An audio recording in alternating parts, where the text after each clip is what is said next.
मैं व्यवस्था परिवर्तन प्रजासत्ताक नागरिकत्व समिति अमरावती जिला संस्थापक के नाते आज 26 जनवरी रिपब्लिकन डे प्रजासत्ताक दिन 2025 इसका महत्व लेकर के आपके सामने बात करना चाहता हूँ। देखिए, भारत देश में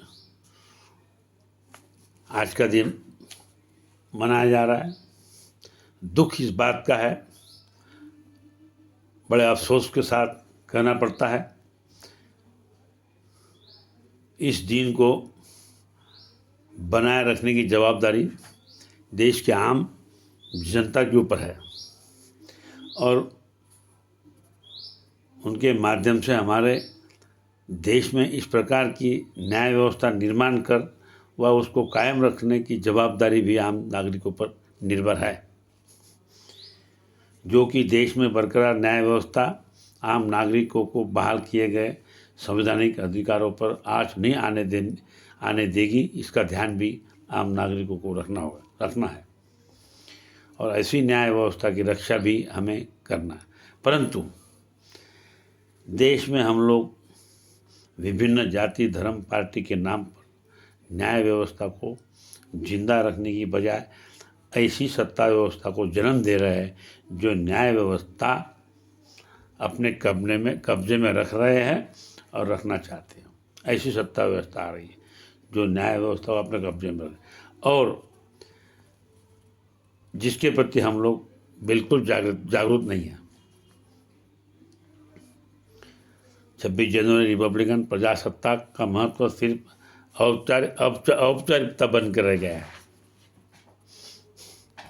और रह रहा है। इसका छोटा सा मिसाल दूंगा। जब न्याय व्यवस्था में बैठे जवाबदार जजों न्यायाधीशों द्वारा हमारे अपने स्वातंत्र और अस्तित्व को जिंदा रखने के नाते खड़े होने वाले जजों को हमारी ही द्वारा निर्माण सत्ता में रहते हमारे नेताओं ने ऐसे जजों तथा न्यायाधीशों को जो हमारे अस्तित्व की लड़ाई लड़ रहे हैं या लड़ी है, इन सभी जजों न्यायाधीशों को उनके द्वारा दिए गए फैसलों को बदलाने का काम तथा उनको सत्ता के अधीन करने का कानून भी निर्माण करने हमारे संसद का वापर किया। ऐसी सत्ता आई है। उदाहरण के तौर पर सन 1971 के सत्ता में रहते पतंजलि शास्त्री नामक मुख्य न्यायाधीश ने आम नागरिकों के मूलभूत अधिकारों को लेकर फैसला सुनाया या उसको न मानते हुए उसे निरस्त करने संसद में ऐसा कानून लाया जो फैसला बदलाने तथा उन्हें सत्ता के अधीन किया जाने वाला कानून साबित हुआ। उसी प्रकार अभी सन 2024 में सर्वोच्च न्यायालय के न्यायाधीश चंद्रचूड़ ने सार्वत्रिक चुनाव को लेकर हमारे मताधिकार का अस्तित्व बनाए रखने चुनाव आयोग की नियुक्ति को लेकर फैसला सुनाया जो निष्पक्ष और जायज़ था, जो विपक्ष और सत्ता पक्ष का एक प्रतिनिधि और सर्वोच्च न्यायालय के जज ऐसे तीनों द्वारा चुनाव आयोग की नियुक्ति की जानी थी।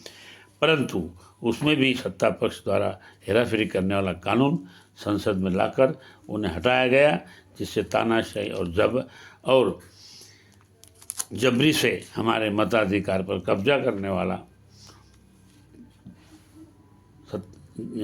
कब्जा करने सत्ता पक्ष ने ऐसे चुनाव आयोग की नियुक्ति कर सत्ता प्रस्थापित की है। पुनश्च आज के दिन हमें शपथ लेना होगा। इस दिन का महत्व बनाए रखने हमें जाति धर्म पार्टी के अलावा प्रजा के मताधिकार प्रजासत्ता कायम रखने के ताल्लुकात से हम आगे आए तो ही लोकतंत्र जिंदा रख भावी पीढ़ी का भविष्य बचाया जा सकेगा। अन्यथा अंधकार तथा अराजकता देश में पसरने वाली है। आपने सुना, इसलिए मैं आपका आभार। मेरे जबान को विराम दो। धन्यवाद।